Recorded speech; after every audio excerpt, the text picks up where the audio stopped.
O Irã acabou de lançar um ataque contra Israel. Esta foi a primeira vez na história que o Irã atacou diretamente Israel, e isso pode levar a um futuro desastroso. Todas as nações do mundo estão preocupadas. A situação é tão delicada que o presidente Biden teve que retornar às pressas para a Casa Branca, interrompendo sua viagem a Delaware. Altos funcionários dos Estados Unidos ainda estão trancados na sala de situação, tentando conter as consequências. Um alto funcionário dos Estados Unidos acredita que a possibilidade de uma guerra direta entre Israel e Irã nunca foi tão alta. Então, no vídeo de hoje vamos analisar o que Israel fez para provocar o Irã a lançar um ataque tão público, o que Israel planeja fazer em resposta e se isso pode levar a uma guerra total. A história por trás deste ataque na verdade não começou em 13 de abril. A verdade é que começou semanas antes. Qualquer pessoa que esteja acompanhando esta guerra já sabe que o Hamas em Gaza, o Hezbollah no Líbano e os Houthis no Iêmen são todos apoiados pelo Irã. Israel já está lutando contra o Hamas, eles têm se envolvido em algumas trocas de ataques com o Hezbollah em sua fronteira. E os Houthis? Bem, eles têm causado muita confusão no Mar Vermelho até que Israel concorde com um cessar-fogo. Agora, quando o Hamas atacou em 7 de outubro, todo mundo acreditava que o Irã estava por trás do ataque de alguma forma. O Irã negou isso, e até mesmo Israel negou na época. Mas para aqueles que conhecem a Guerra Fria do Oriente Médio, foi difícil aceitar que o Irã não tivesse nada a ver com isso. Então, em 1º de abril, quase 6 meses após o ataque do Hamas, a embaixada iraniana em Damasco, na Síria, foi atingida por 6 mísseis de um jato F-35. Este ataque matou 11 pessoas, incluindo oficiais de inteligência e segurança iranianos de alto escalão. O Irã confirmou publicamente que o ataque foi feito por Israel e que o Irã retaliará para vingar sua perda. Israel não negou nem confirmou publicamente que estava por trás do ataque, mas alguns funcionários israelenses confirmaram privadamente ao New York Times que Israel estava por trás dessa ação. Esta é uma escalada sem precedentes por muitas razões diferentes, como discutirei em breve. A primeira sendo que era um consulado iraniano. De acordo com a Convenção de Viena, todos os locais diplomáticos têm proteção especial. Isso é a base da lei e ordem internacional. Não importa o quão grave seja a situação, nunca ataque um prédio diplomático ou prenda diplomatas. Um país sempre pode pedir a um diplomata para deixar suas fronteiras, mas nunca mais do que isso sem a permissão da outra nação. Agora, é claro que Israel argumentou que havia pessoal militar no prédio, o que significa que não era um prédio diplomático. Também pode trazer o ponto de que o prédio estava na Síria. De acordo com a Convenção de Viena, o país anfitrião deve proteger os diplomatas e os locais. Israel é uma nação terceira, portanto não quebrou a Convenção de Viena. Pode argumentar dezenas de outras coisas, mas no final do dia, a decisão de atacar o consulado foi contra o espírito da Convenção de Viena, e sem dúvida essa decisão não foi tomada levianamente. Então a questão surge: por que Israel tomou essa decisão? O que tornou a situação tão grave que teve que atacar? Vamos olhar para quem estava no prédio.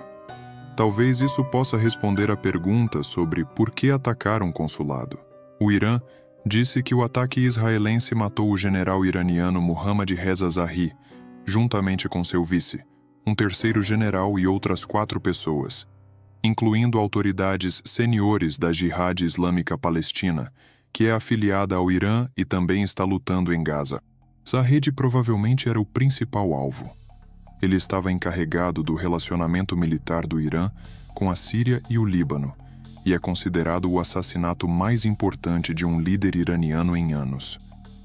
Ele havia ajudado a supervisionar a tentativa do Irã de construir um anel de fogo ao redor de Israel por meio de seus procuradores militantes, mantendo o envolvimento de Tyron à distância. Por causa dele, o Irã conseguiu fornecer armas e mísseis ao Hezbollah, mantendo-se fora do radar. Ele era importante, mas não era insubstituível. Na verdade, praticamente todos importantes no Irã são substituíveis. Os líderes sabem disso. É o jogo que estão jogando.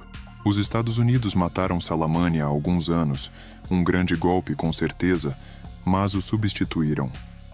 Então, apenas em dezembro do ano passado, Israel novamente matou um alvo militar de alto nível, Razi Mossavi, e agora Zahed, todas pessoas importantes no regime iraniano, mas não alguém cuja perda interromperá as ambições militares do país. Isso tudo para dizer que Zahed era importante, mas não era importante o suficiente para que Israel tivesse que atacar o consulado. Então, talvez a razão fosse outra coisa. Na verdade, é bastante provável que fosse outra coisa.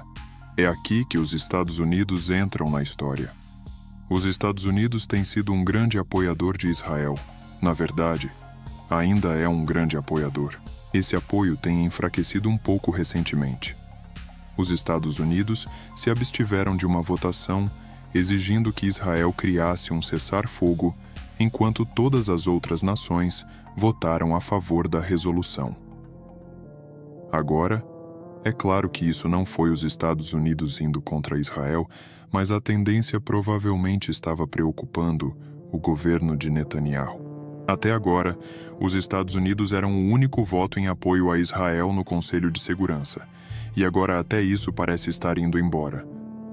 Além disso, também há muita pressão sobre Biden para pressionar Israel por um cessar-fogo, já que ele está fazendo campanha para um segundo mandato. Muitos especialistas acreditam que o ataque israelense ao consulado iraniano foi uma medida calculada para fazer com que o Irã atacasse de volta em retaliação, o que então forçaria os Estados Unidos e aliados a aumentar seu apoio para proteger Israel. É claro que não podemos saber exatamente o que aconteceu a portas fechadas, mas essa teoria parece ser verdadeira. E não são apenas os especialistas que pensam que esse é provavelmente o caso. Até mesmo o presidente Biden mostrou preocupação que Israel esteja mirando nisso. Então, quando o Irã lançou seu ataque no sábado à noite, começou com a marinha iraniana capturando um navio de carga de propriedade israelense. Então, relatos de dezenas, talvez centenas de drones se dirigindo a Israel foram tornados públicos. Os Estados Unidos e aliados como Grã-Bretanha, França e até mesmo Jordânia interceptaram os drones enquanto eles estavam a caminho de Israel. Além disso, o Domo de Ferro de Israel foi ativado, interceptou a maioria dos outros drones e mísseis. No total, o Irã enviou 350 drones e mísseis, e 99% deles foram destruídos no ar. Houve alguns danos à infraestrutura em uma base da Força Aérea. Felizmente ninguém foi morto, mas uma menina de 4 anos ficou gravemente ferida. Enquanto muitos argumentaram que este foi um ataque fraco do Irã, destinado apenas a enviar uma mensagem, é difícil chamá-lo de fraco quando havia mais de 300 mísseis voando em direção ao país. Enviar uma mensagem provavelmente era o objetivo de qualquer maneira, como o chefe de gabinete do Irã anunciou em uma declaração que o ataque acabou e que eles não têm planos de continuar um ataque a Israel a menos que Israel escalasse. Esta foi a primeira vez que Israel foi atacado diretamente do solo iraniano, levando muitos a temer que este seja o início de um conflito regional ou talvez até mesmo da Terceira Guerra Mundial. Agora, Israel prometeu retaliar em 24 a 48 horas. O que essa retaliação poderia ser é um palpite de qualquer pessoa agora. Israel atacará o solo iraniano? Irá querer aliados ou prevalecerão cabeças mais frias e termos de paz serão negociados? Embora os Estados Unidos tenham dito publicamente que não busca escalada, o presidente Biden também confirmou que a promessa dos Estados Unidos de defender Israel é inabalável.